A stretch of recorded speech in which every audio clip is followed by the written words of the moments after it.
12 ساڵ باشتر لە سێدارەدانی سەدام حوسێن سەرۆکی ڕژێمی پێشووی عێراقدا تێپەڕ دەبێت لە ڕۆژێکی وەکو ئەمڕۆدا لە بەغدای پایتەخت لە سێدارەدرا.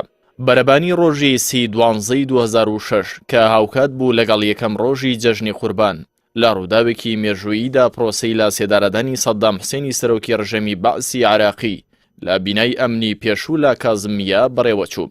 لە سێدارەدانی سەدام حوسێن دوایەوە هات کە لە پرۆسەی ئازادی عێراقدا و لە 14ی کانونیەکەمی ساڵی 2003دا لەلایەن هێزەکانی هاوپەیمانانەوە بە سەرۆکایەتی ویلایەتە یەکگرتووەکانی ئەمریکا دەستگیر کرا. قررت المحكمة الحكم على المدان صدام حسين المجيد بالإعدام شنقا حتى الموت. باش بەڕێوەچوونی دانیشتنی دادگا ڕۆژی 5 تشرینی دووەمی ساڵی 2006 دادگای باڵای تاوانەکان لە عێراق حکمی لە سێدارەدانی سەدام حوسێنی ڕاگەیاند و سەرنجام لە کۆتایی کانونی یەکەمی ساڵی 2006دا بڕیاری لە سێدارەدانی سەدام جێبەجێکرا.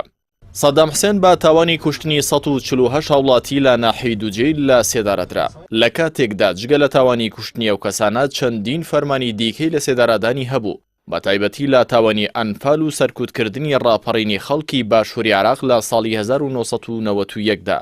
ئەمەش بە بچووکردنەوەی سەدام و کەیسی تاوانە دژە مرۆڤایەتیەکانی لێک درایەوە.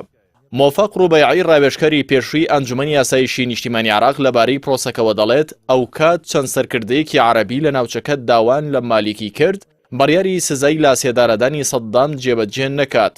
ڕوبەیعی تاوەکو ئێستا ئەو پەتەی لای خۆی پاراستووە کە سەدام حوسێنی پێ لە سێدارەدرا لەبارەی هەڵوێستی ئەمریکاوە وتوێتی دەستگای CIA ئەمریکی وەزارەتی دەرەوە داوای دواخستنی لە سێدارەدانی سەدامیان دەکرد، بەڵام داواکەیان ڕەت کرایەوە. سەدام حوسێن لەگەڵەوەی چەندین ساڵ حکمی عێراقی کردووە بە یەکێک لە دیکتاتۆرە خوێنڕێژەکان دەناسرێت، بەڵام دوای لە سێدارەدانی و ڕوخانی ڕژێمەکەی دۆخی سیاسی و ئابووری و ئاسایشی عێراق سەقامگیری بە خۆیەوە نەبینیوە و جگە لە شەڕی چەند ساڵی نێوان سوننە و شیعە و داگیرکردنی بەشێکی وڵات لەلایەن داعشەوە گەندەڵی یەکێکی دیکێ لە کێشە بەردەوامەکانی عێراق.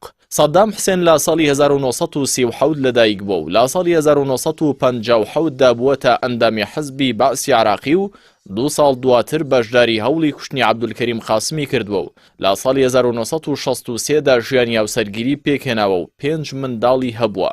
لە کودەتای دووەمی بەعسیەکاندا لە ساڵی 1968دا بووەتە جێگری سەرۆکۆمار و 11 ساڵ لەو پۆستەدا ماوەتەوە و لە تەمووزی 1979دا بووەتە سەرۆکۆمار و 24 ساڵ فەرمانڕەوایی خاکی عێراقی کرد.